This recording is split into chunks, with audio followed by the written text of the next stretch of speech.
esse livro, ele é resultado de um trabalho de equipe, com cada um fazendo o que o outro não faria, né? Então, são muitas pessoas, nós já chegamos a citar algumas, né? Para a pesquisa do livro, que ele só existe em função do que a Simone Privato fez, né? E que resultou no legado de Allan Kardec, quando ela ensinou a todos nós espíritas, né? Quais são os tipos de documentos envolvidos nas edições da obra de Kardec, e uma série de informações novas que demonstravam que as circunstâncias que Kardec viveu no final da sua vida e o pós-Kardec, né, estávamos diante de um desvio que precisa ser conversado. A história é para ser conhecida, né?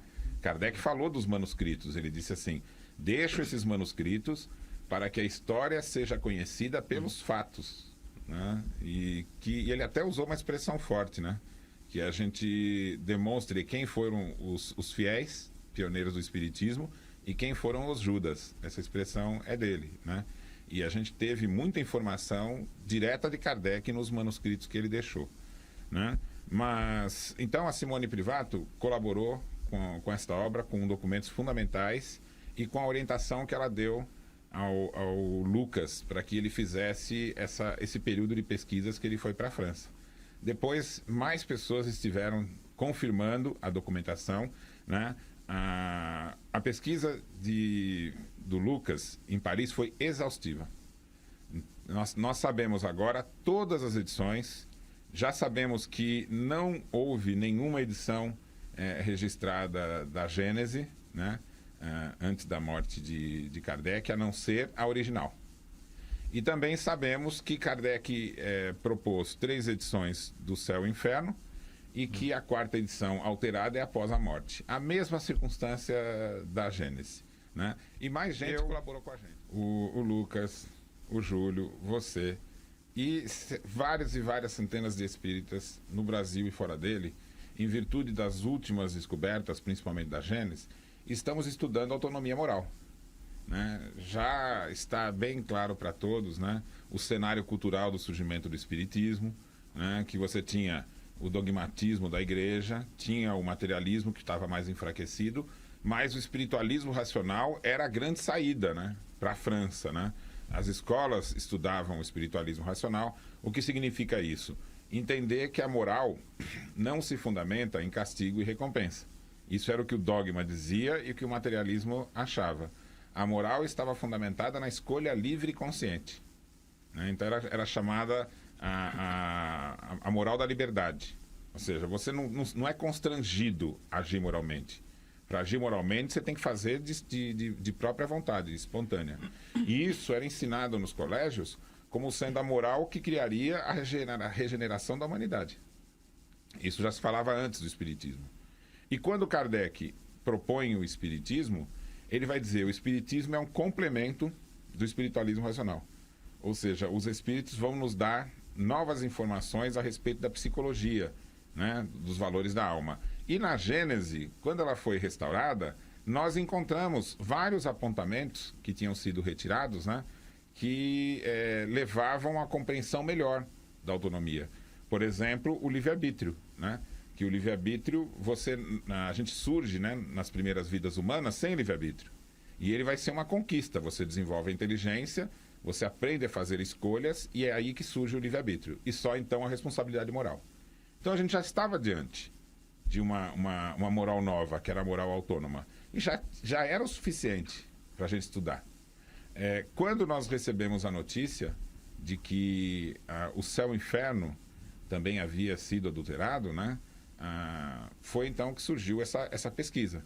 Ir para Paris, viajar à França e rever todos os documentos para encontrar esse fato. E encontramos. Então, o Lucas, numa pesquisa muito bem feita, né, que depois foi refeita por vários espíritas, inclusive franceses, né, que ocasionou a retomada do Céu e Inferno original na França e nos países francófonos. Em seguida também aconteceu na Argentina, como o Lucas já comentou. E a mesma coisa aqui no Brasil. Então, passamos também a trabalhar na tradução, né, com a ajuda do Emmanuel Dutra. E aí é que foi a grande surpresa. Porque bem diferente do que aconteceu na Gênese, no céu e inferno, importantes textos, longos textos, afirmativas fundamentais, esclarecimentos belíssimos de Kardec foram retirados. E olha que coisa terrível, vários trechos que não pertenciam ao pensamento de Kardec foram implantados, trechos falsos. E quando você pega o que foi tirado, é a mais clara, concisa, bem escrita proposta de autonomia moral. E quando você vai ler os trechos implantados, infelizmente, os trechos implantados, eles enganaram os espíritas, que nos últimos 150 anos, usando esses trechos, passaram a falar de karma, de culpa, de castigo divino. Então, todos os trechos que tratam disso são falsos e foram colocados na adulteração. Ele deu uma notícia importantíssima. Sim. A gente tem que reler a obra de Kardec. Porque quando a gente tiver contato e estudar com calma o texto original, né, do capítulo 8, que foi transformado em 7º, que é As Penas Futuras segundo o Espiritismo, esse texto aqui, ele representa para o Espiritismo o que o Sermão do Monte representou para Jesus. É quando ele sintetizou a proposta moral. A gente lembra que Kardec fala, as consequências morais essa é a questão fundamental do Espiritismo. E quando ele chegou no Céu e Inferno, ele definiu a moral autônoma num texto esplêndido. Então, a gente tem que repensar a doutrina. Porque depois de 65, né, ele estava estruturando o Espiritismo com base na autonomia. Então ele queria autonomia para teoria, para o método e para a organização do Espiritismo. E ele estava planejando isso para ser inserido. Olha que coisa, que desprendimento. Kardec ele deixou escrito a estrutura, né, e ele ia ser um simples participante. Já estava no próprio planejamento.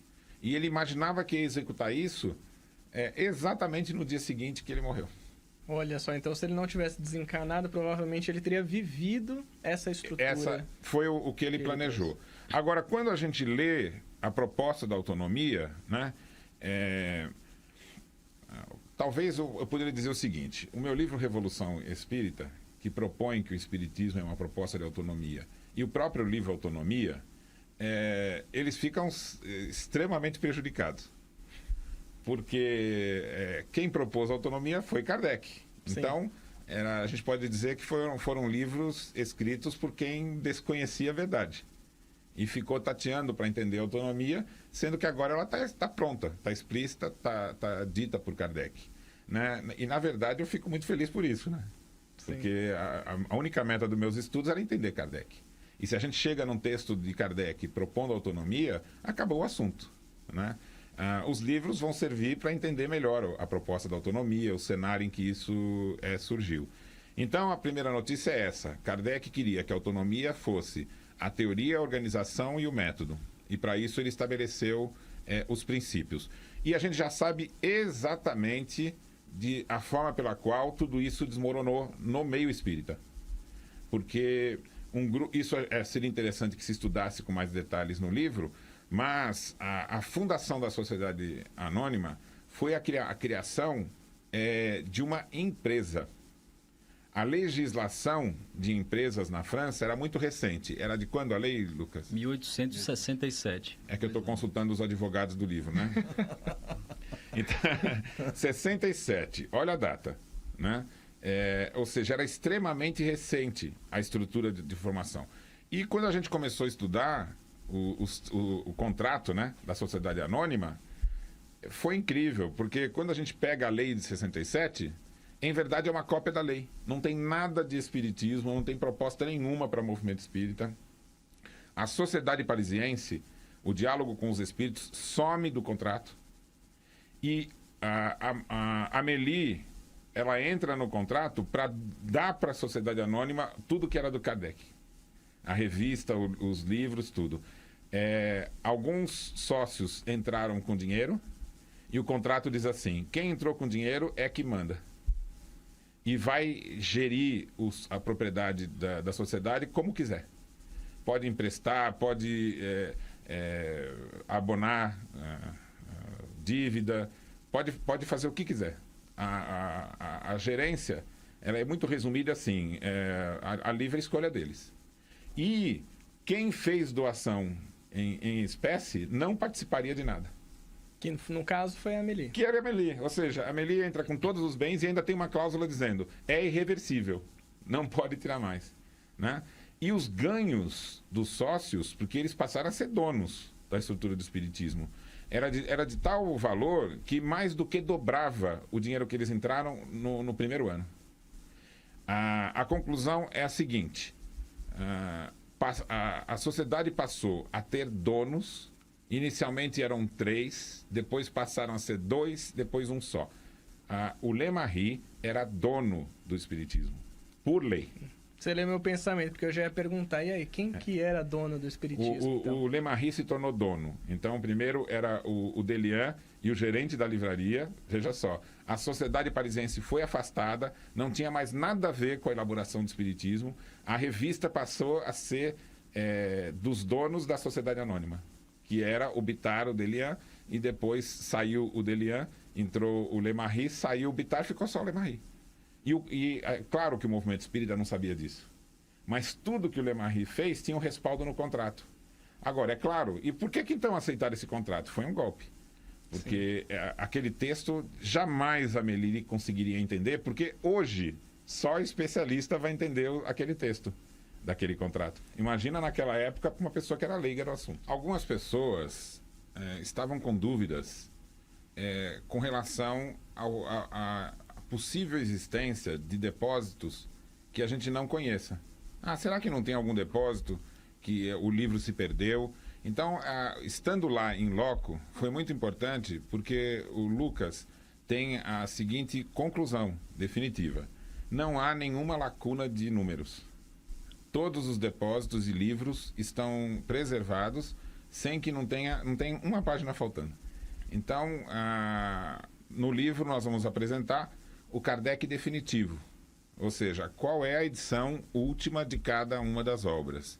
E a gente já tranquiliza que esse assunto se encerra, porque os 3 primeiros livros, eles estão preservados, não foram adulterados, o Livro dos Espíritos, o Livro dos Médiuns e Evangelho.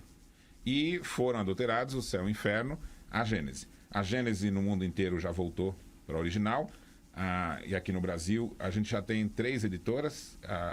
A AM está lançando, a editora AM está lançando a Gênese original. Já tem da CELD e da FEAL. E a FEAL já está para lançar também o Céu e o Inferno. Já temos também em francês, já tem em espanhol. Então o mundo inteiro está voltando a essas 2 últimas obras, né? Mas o que o livro Nem Céu Nem Inferno vai demonstrar é a necessidade agora de estudar com detalhes, porque é muito texto que foi retirado.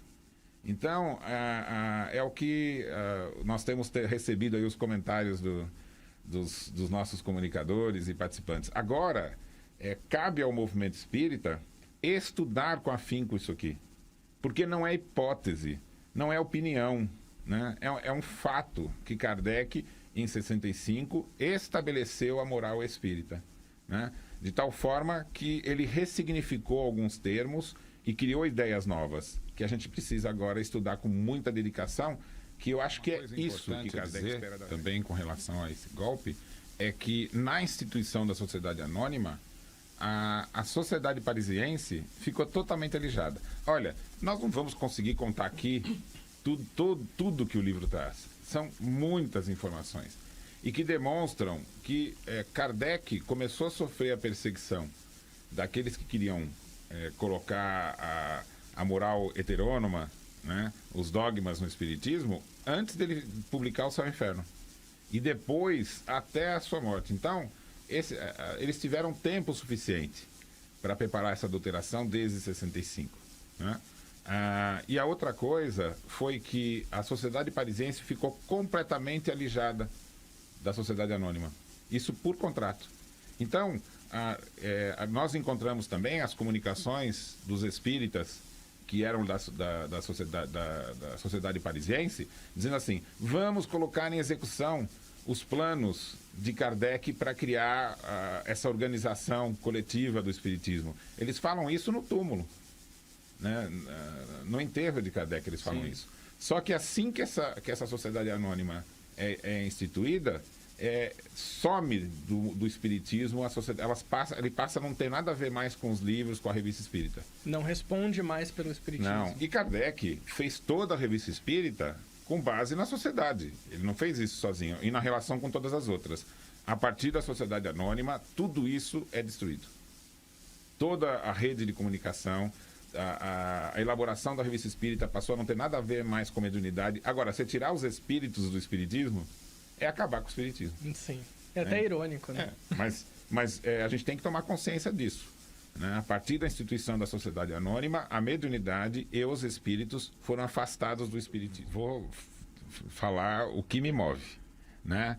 A síntese dela foi brilhante. Mas sempre vamos acrescentar uma frasezinha no fim, que é assim: finalmente vamos recuperar as ideias de Kardec. Eu vou dizer por que isso. Eu imagino assim: Kardec, a vida dele dedicada a isso. Ele deu a saúde, ele deu a família, ele deu o tempo, trabalhava, dormia 3, 4 horas. E vocês vão ver no livro que no ano de 65, ele quase morreu. Ele passou de 65 para frente a andar com dificuldade, porque tinha dor no peito e no pulmão. E não parava de escrever e pesquisar. Ele superou os dogmas, gente, que regem a humanidade, tanto pelo materialismo quanto pelas religiões, desde o início dos tempos. Kardec ali, na sua pena, ele estava representando Jesus, Sócrates, todos os grandes nomes que lutaram pela liberdade, Rousseau, Kant, aqueles que estavam próximos dele, Pestalozzi, né, que foi o educador dele, todos esses que diziam: olha, Deus não castiga, Deus é bom, Deus dá oportunidade. E aí ele faz a síntese da moral espírita, baseado em fatos. Doente, né? Imaginando, eu preciso deixar isso para a humanidade. Escreve em 65, publica O Céu e o Inferno. Em meio à conturbação que estava ocorrendo no movimento espírita, muitos achavam que ele ia perder as rédeas. Pela doença, ele se afastou. E quando ele se afastou, esses indivíduos, que a gente vai poder ver lá no livro, que estavam querendo conturbar o espiritismo, foram à frente, né? Deturpando Kardec, tentando fazer tudo isso. E ele volta numa reunião, todo mundo pensando: bom, agora vamos ver a reação dele, né? Ele vai ter que falar mal daquele outro, vai dizer o que é que ele fez, vai culpar as pessoas que fizeram as coisas erradas. Agora nós vamos ver Kardec põe em pratos limpos. A gente até consegue, porque tem a descrição detalhada dessa reunião. Porque depois Kardec queria saber mais do resultado da reunião e pegou um sonâmbulo. E o sonâmbulo voltou no tempo e descreve passo a passo o mundo espiritual e o mundo físico que estava acontecendo na reunião, né? E a reunião foi uma consagração da ideia dos espíritos. Porque Kardec chega na reunião, todo o movimento espírita de olho no que ele ia dizer, e ele fala assim: vamos continuar o trabalho, gente. Tudo que acontece à margem não tem significado. Vamos em frente pelo caminho que os espíritos trilharam para nós. E acabou a reunião. E aí todo mundo falou assim, que ele não tomou providência nenhuma. Ele continuou o trabalho com toda Nos toda dias calma. atuais, a gente diria que o povo estava esperando uma treta ali. Estava né? esperando uma treta. Eles queriam o barraco acontecendo ali. E Kardec, e agora a gente sabe, porque agora nós temos os documentos da orientação que os espíritos davam para ele. Ele sabia de tudo.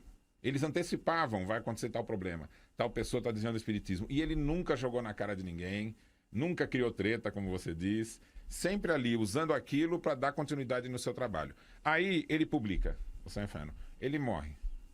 Vão lá e destroçam a obra dele. Aqui ele propõe a moral autônoma. Aí eu fico imaginando qual a reação de Kardec. Se a gente vê o que ele fez em vida, em espírito foi a mesma. Ele falou assim: olha, grandes mudanças encontram grandes entraves. Então, tenho certeza que Kardec, junto com outros espíritos, o Espírito da Verdade, todos os bons espíritos que ajudaram a escrever a doutrina, eles pensaram assim: não faz mal, daqui a pouco a gente recupera. E num momento em que vai ser até mais fácil entender. E quando recuperar, os espíritas vão estudar com dedicação. Então, a gente tem que ver o lado positivo do que está acontecendo, né? Ocorreu a adulteração, vamos saber tudo que ocorreu de gato, tem que colocar nos pratos limpos. Sem Mas o segundo pensamento tem que ser assim: nós estamos de volta com o texto original. E o capítulo 8 é tão importante, e o prefácio, que nós colocamos, já antecipamos e já está na íntegra no livro. Para a gente poder para o que a gente precisa fazer agora, Hermínio Miranda. O Hermínio Miranda escreveu que Mesmer possivelmente fosse um charlatão, que tinha ideias confusas, né? Por mais que tivesse uma ligação com o espiritismo. Quando ele leu as obras de Kardec, de Mesmer, né? E num contato pessoal, ele falou assim: eu errei. Eu escrevi coisas baseadas no que eu li em livros que falavam sobre ele. Agora, lendo o livro dele, é perfeito, é maravilhoso, tem tudo a ver com o espiritismo. E eu vou corrigir nos meus livros agora. Olha só E ele que escreveu legal. logo em seguida um livro que ele faz essa correção. Sim. Então, gente, é bem simples, né? Kardec não acreditava em reencarnação. Negou essa hipótese quando conversou com os espíritos inicialmente. Ele mesmo conta isso. Sim. E depois eles foram apresentando: olha, mas a reencarnação resolve isso, isso, isso. Ele comparou com tendo ou não reencarnação, segundo o que os espíritos estavam explicando, e acabou convencido. Então, é a mesma coisa. Qual o problema da gente ter entendido errado? Nós somos enganados. Então, tem certeza que alguém que fala assim: não, eu acredito na ideia do karma, da culpa, do castigo de Deus. Aí vai lá no céu e inferno: tá aqui, então eu tô certo. E estava certo mesmo. Sim. Só que esse trecho, que foi usado por muita gente nos últimos 150 anos, foi um trecho implantado e falso. Não era de Kardec. Então, o que a gente faz agora? Não tem problema, ninguém tem culpa, gente. Segue em Não, diante. vamos né? agora estudar de novo e refazer a Sim. leitura disso. E acho que é isso que vai deixar Kardec, Amélie, o Espírito da Verdade, todos que trabalharam nesta obra. Olha, chegou o momento agora. Primeiro slide. Beleza. Eu queria dizer o seguinte: o coração do estudo de Kardec é uma ideia genial que ele teve. Em vez de criar uma linguagem nova, ele ressignificou as expressões que foram usadas na codificação inteira. E as duas principais são punição e expiação. Então é claro que todo mundo pensa em punição, já vai imaginar que é assim: você fez uma coisa errada, vem Deus e dá um castigo. Então a punição seria um castigo. Para entender o espiritismo, nós vamos ter que ressignificar a ideia de punição. Na verdade, Kardec propôs uma ressignificação. E a mesma coisa, expiação. Gente, vai ter que estudar. Porque uma das manobras da adulteração foi misturar esses dois termos e deixar eles iguais. Expiação e punição é a mesma coisa. Então, o que é expiação? É sofrer no mundo pelos erros que cometeu. Não é isso que Kardec propôs. E vamos precisar estudar para entender. Para antecipar esse entendimento, eu vou dizer o seguinte: no item 4 aqui, do original, ele vai dizer assim: a punição é sempre a consequência natural da falta cometida. Então, o que é punição para Kardec e para os espíritos? É o seguinte: você comete uma falta, ou seja, você faz algo que você sabe que está errado e você tem um sentimento de sofrimento moral, íntimo seu. Isso é a punição. É ressignificado de punição. Então, assim, você sente um sofrimento moral inerente à imperfeição que você cria. E esse sentimento só vai sumir na hora que você fizer o quê? A reparação disso. Né? E o que é a reparação? Nós não tínhamos essa definição que foi tirada daqui. Então, Kardec, ele vai definir que expiação é o aperfeiçoamento sério e efetivo. A reparação, um retorno sincero ao bem. Mas antes de tudo isso, não tinha um arrependimento. E o que é arrependimento? Fato da livre vontade do homem. Então ele vai dizer assim: você criou uma imperfeição, você fica com sofrimento moral. Como é que eu acabo com isso? Você tem que, de espontânea vontade, querer superar isso. E como é que você faz? Você vai escolher as dificuldades da vida para que, por meio delas, você supere a imperfeição. Então a expiação é sempre um ato voluntário. Eu escolho. E a partir dessa escolha é que você supera o castigo. Então, tudo o espiritismo tem um caminho próprio, gente. Por quê? A autonomia moral é a palavra do mundo novo. Gente, entra na internet. Você vai ver as empresas falando de autonomia, os psicólogos falando de, os jovens falando de autonomia. Né? É a palavra do momento. O espiritismo não está criando a mudança do mundo. Ele esclarece esse entendimento. Né? Então, estamos a tempo e na hora certa de perceber o quanto Kardec antecipou o que hoje é claro. O mundo novo é o mundo da autonomia, o mundo da liberdade. Né? E olha, gente, pega qualquer jovem espírita, mostra o céu e o inferno adulterado. E ele vai ler lá, castigo, punição de Deus, né? Não vai fazer sentido, né? E mostra para ele o outro, que é assim, ó, você é senhor do seu desenvolvimento. É por a sua vontade que você supera o sofrimento qualquer que tenha e conquista a felicidade, né? Sendo que nem necessariamente você precisa passar por sofrimento. Basta se desenvolver e aprender e ser você mesmo. Outra coisa, isso aqui propõe que a gente seja diferente. Tem vários caminhos para você conquistar todos os valores. Então, a diversidade é o nosso valor. E não todo mundo virar igualzinho. Qual dos dois você acha que atrai a atenção? Então, vamos parar de segurar o povo aqui. Vamos. Tá todo mundo ansioso para ver. A gente vai colocar o primeiro slide, que é um trecho original que foi suprimido na adulteração. É o nosso slide 9. Você vai ver aí na interessante tela. que esse slide, ele corresponde ao capítulo 4, né? Exatamente. Não é daquele capítulo 6 que nós estamos lendo. Então, 8. é o do capítulo 8, né? Ele vai dizer o seguinte: pelos exemplos que a revelação coloca sobre os nossos lados, ou sobre os nossos olhos, veja, ele está partindo das observações. Então, Kardec está propondo a moral baseada no método científico. Tudo isso é novo para a gente, né? Ela nos ensina que a alma sofre no mundo invisível por todo o mal que fez e por todo o bem que poderia ter feito e não o fez durante sua vida terrena. Que a alma não é condenada a uma penalidade absoluta, uniforme e por um tempo determinado, mas que sofre as consequências naturais. Olha que frase importante. Então, todo sofrimento moral é uma consequência natural, né? De todas as suas ações más, até que tenha melhorado com os esforços da sua vontade. Então aqui tem começo, meio e fim. Se você desenvolver uma imperfeição, você vai ter um sofrimento moral natural, que é consequência disso, íntimo seu. E quando isso acaba? Quando você tiver o esforço da sua vontade para superá-lo. Pronto, gente. É outra moral, outra relação com Deus. Se você criou um sofrimento para você, que é a imperfeição, supera a imperfeição, acaba o sofrimento. Não cobre de Deus isso, né? Ela carrega em si mesma o seu próprio castigo. Outro ponto fundamental. Então, está tudo ressignificado aqui, hein? Então ele está dizendo, o sofrimento moral você carrega em si.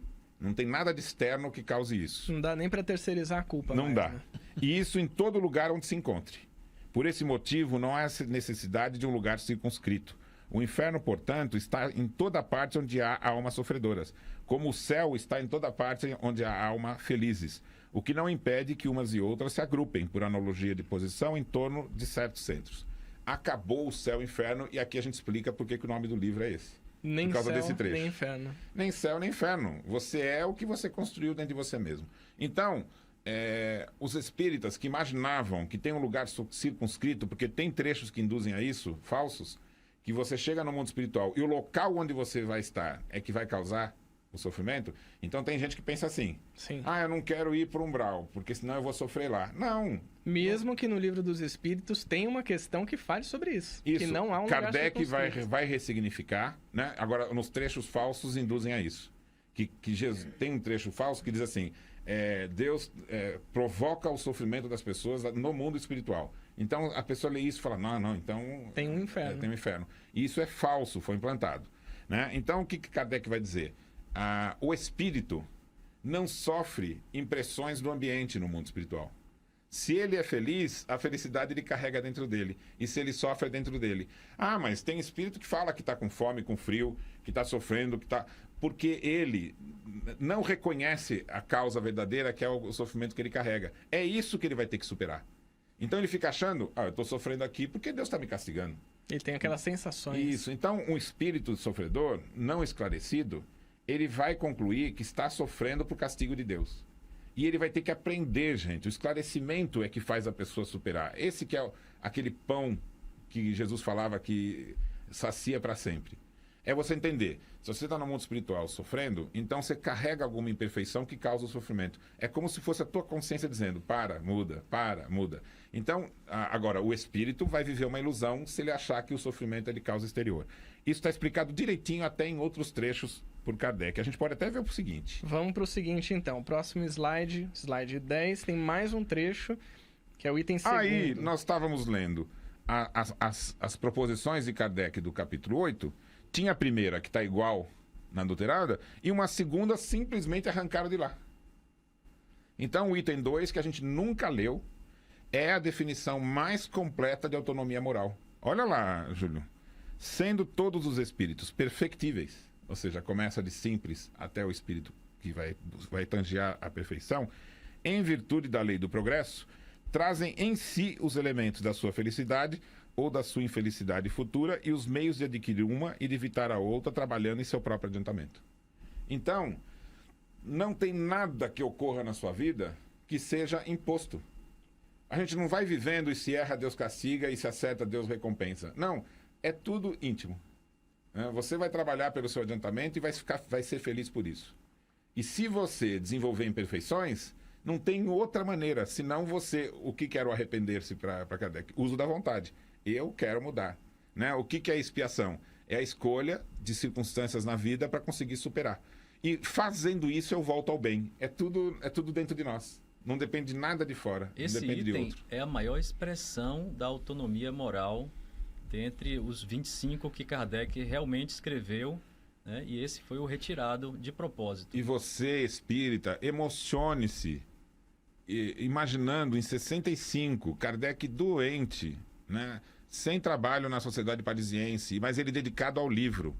E ele pega o papel para reescrever a moral, segundo leis divinas, e não mais segundo os dogmas, gente. É uma virada do mundo.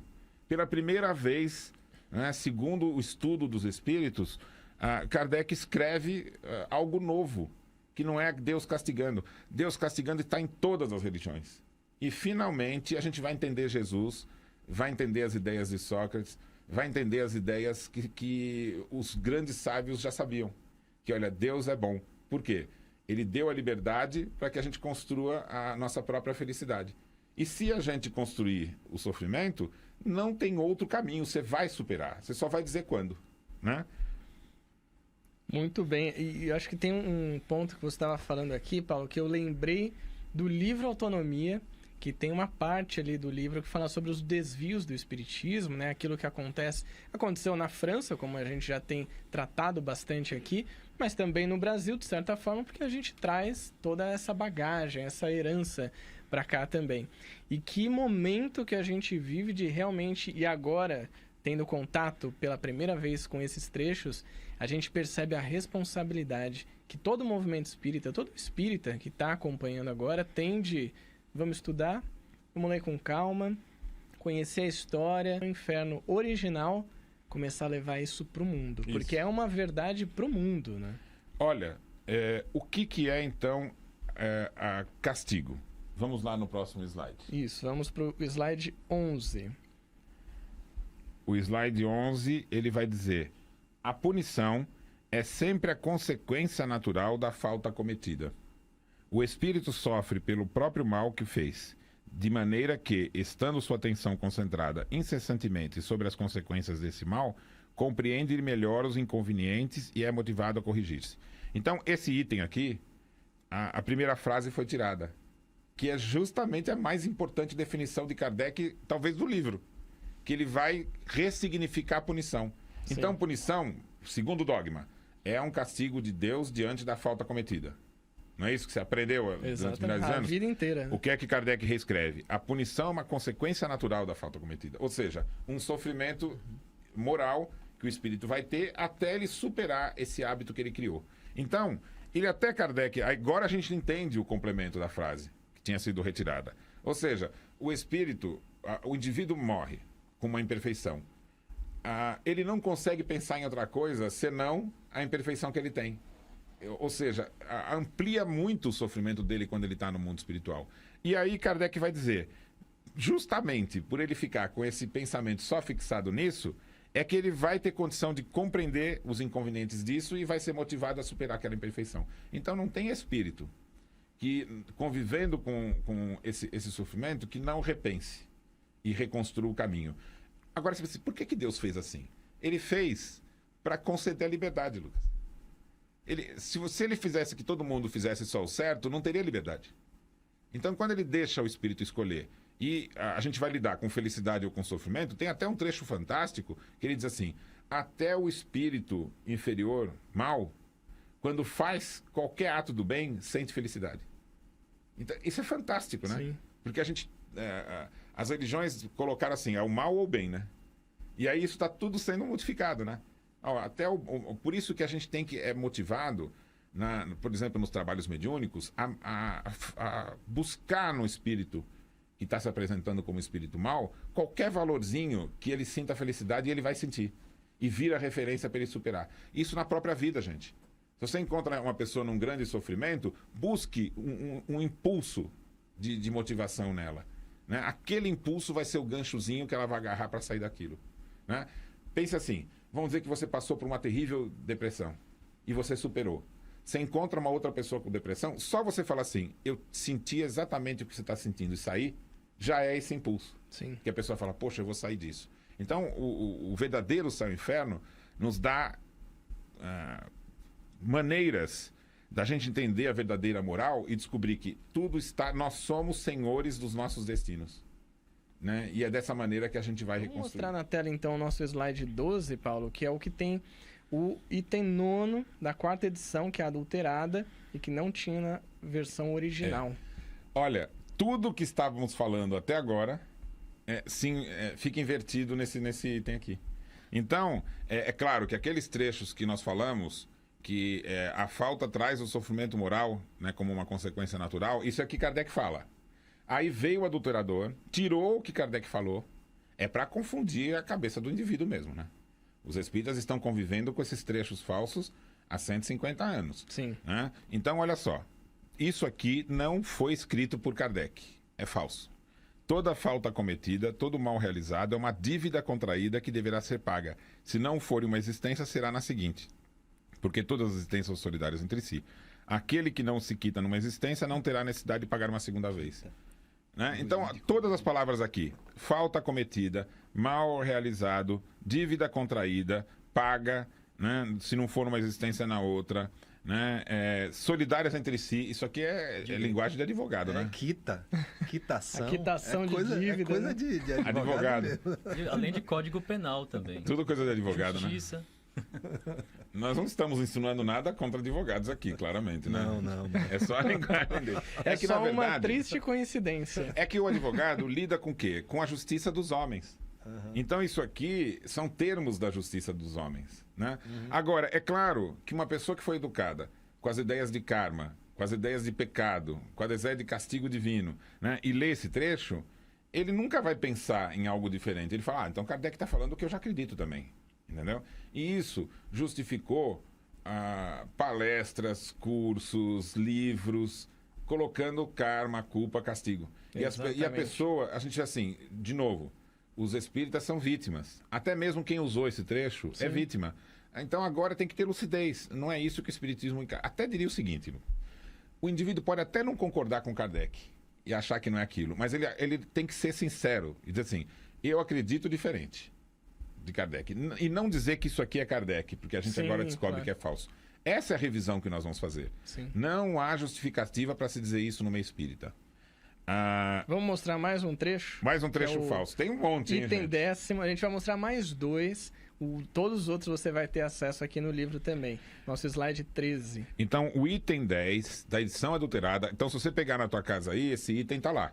Então, já saiba, esse item... Risca, esse item não existe. Só fazer um comentário aqui que a gente já passou de 200 pessoas nos acompanhando. Legal. O espírito sofre, quer no mundo corpóreo, quer no espiritual, as consequências de suas imperfeições. Aqui ele está invertendo. Todas as misérias, todas as vicissitudes sofridas na vida corpórea são oriundas das nossas imperfeições. São expiações de faltas cometidas no presente ou em existências anteriores. Pela natureza do sofrimento e vicissitude, pode-se julgar a natureza da falta cometida em anterior existência, bem como das imperfeições que lhe deram causas. Isso aqui é a ideia do karma, que não está em Kardec e que inverte a proposta de Kardec. E foi implantado no céu e inferno. E o que isso aqui está dizendo? Está misturando a ideia de castigo com a ideia como é que diz? Expiação. Então ele coloca aqui, tudo que você sofre na vida são expiações de faltas cometidas. Sendo que para Kardec a expiação é um ato voluntário. Eu vou escolher passar por aquela dificuldade para superar a imperfeição.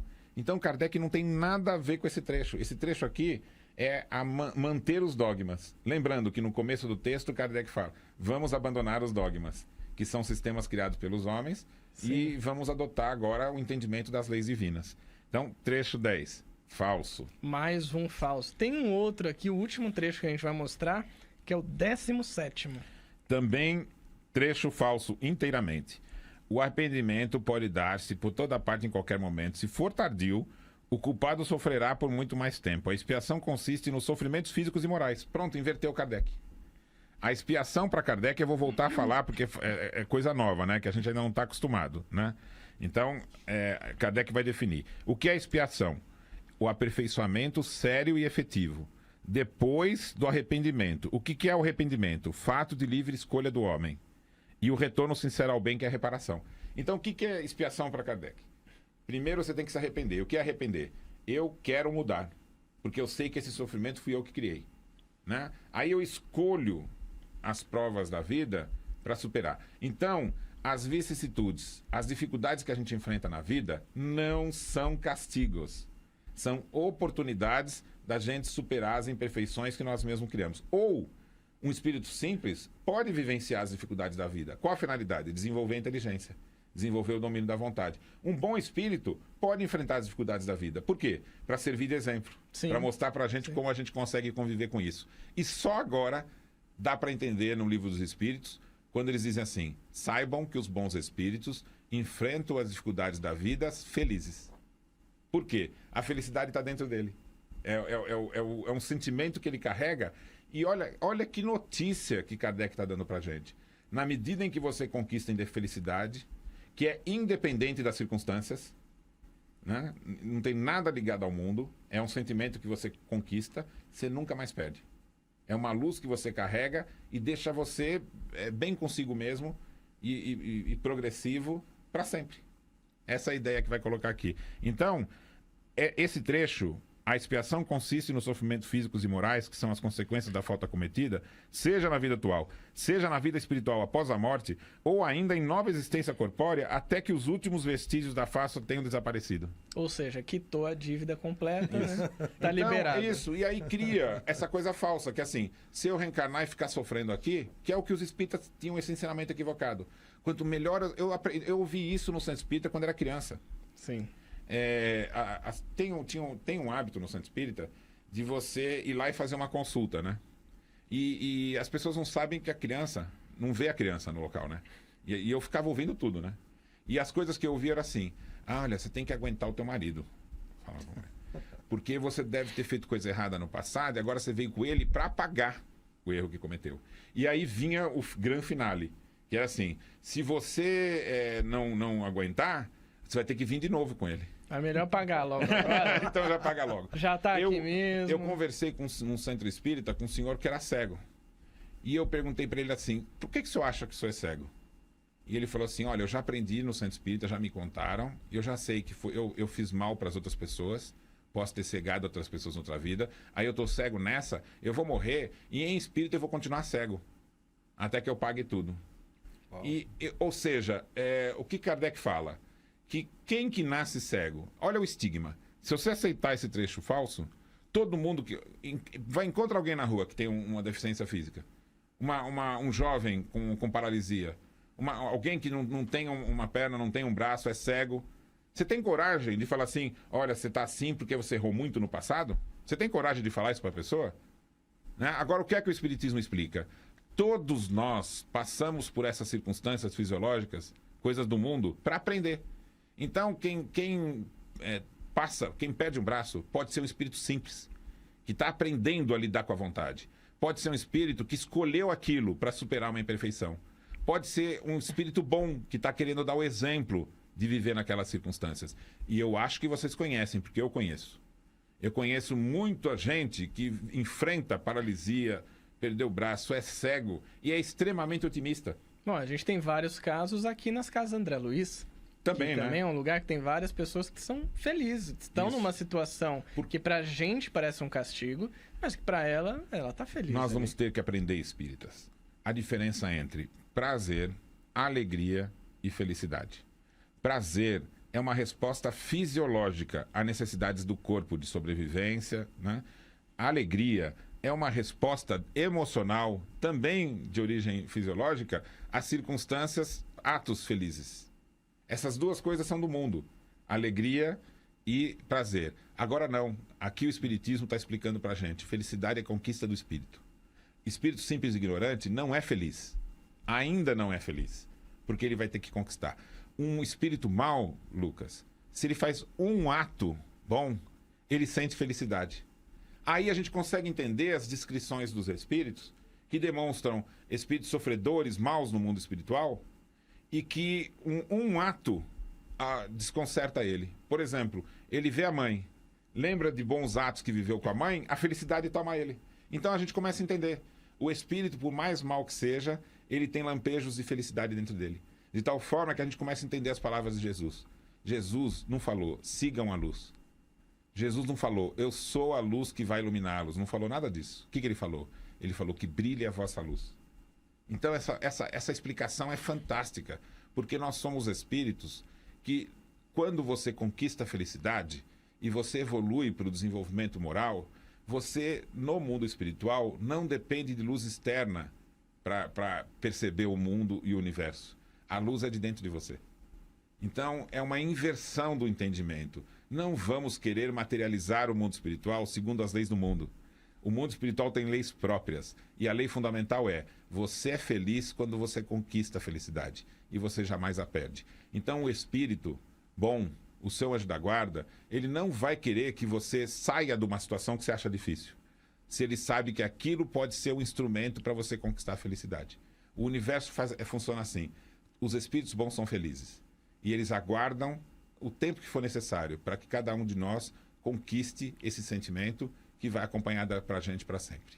Esse é o bom universo criado por Deus. E você que está nos acompanhando agora, eu estou acompanhando também aqui os comentários, muita gente participando, mandando inclusive perguntas. É claro que hoje seria impossível que a gente respondesse todo mundo, embora algumas já foram respondidas. Essa transmissão vai ficar salva, você vai poder assistir quantas vezes precisar, mas você vai encontrar as respostas aqui. No livro Nem Céu Nem Inferno, As Leis da Alma segundo o Espiritismo, na versão original de O Céu e o Inferno, que será feita e que será lançada muito em breve, você vai ter acesso. E como Paulo disse, Dr. Júlio, Lucas também, esse é um momento de estudo. A gente não conseguiria, neste momento aqui, resolver todas as questões que surgirem. Já estamos chegando ao final do nosso programa. Você adiantou o relógio. Eu preciso ir para casa começar a ler meu livro. Vocês estão falando de um monte de coisa. Eu estou com o livro do meu lado, eu não posso abrir e dar uma lidinha. Júlio, só para lembrar, hein? Esse capítulo 8, que é o Sermão do Monte de Kardec, tem na íntegra, com notas, no apêndice. Mas Perfeito. Também é estudado trecho por trecho. Olha só. E também perfeito. a adulteração é estudada trecho por trecho. Porque a gente tem que agora, os espíritas, a nossa geração, vai ter que estudar isso. E a minha esperança é o seguinte: a gente tem que estudar para ter um novo discurso no meio espírita.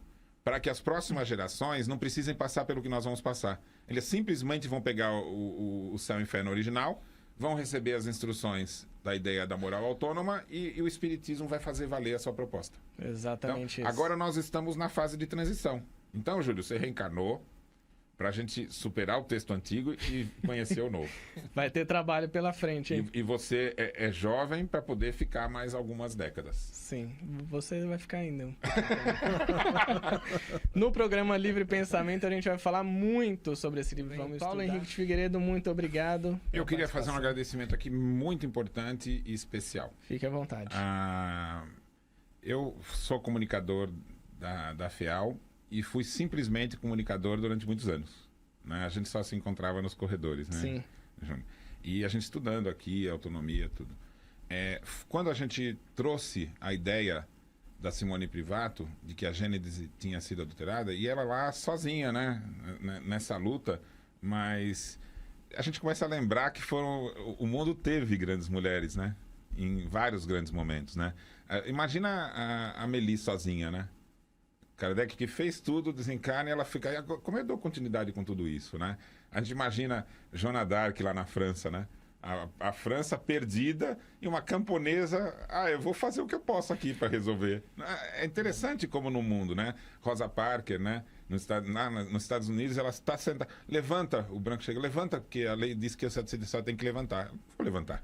E aí muda a história dos Estados Unidos, né? Então, mulheres determinadas mudaram o mundo, né? Eu acho que aqui a gente tem o símbolo da Simone Privato, né? Com uma família para cuidar, né? Muitas dificuldades para enfrentar, ela larga tudo e vai para Paris ficar sem almoço para encontrar esses documentos, e mudou a história do espiritismo, né? A gente não pode esquecer disso. E a gente também não pode esquecer que quando a gente começou a divulgar o trabalho da Simone Privato, o seu Lombardo, né? Presidente da FIAL, na casa dele, né? Ficou indignado com o que fizeram com Kardec. E ligou para a gente e falou assim, vocês me ajudam? Eu quero publicar a Gênese original de Kardec. E a nossa história mudou naquele dia. Porque aí a FEAL, que eu acho que é uma entidade espírita que está espelhada nos ideais de Kardec. Porque ela não quer ditar regras, né? Ela divulga, né? Coloca tudo para que as pessoas pensem e reflitam se é bom, se não é, se é certo ou se é errado, né?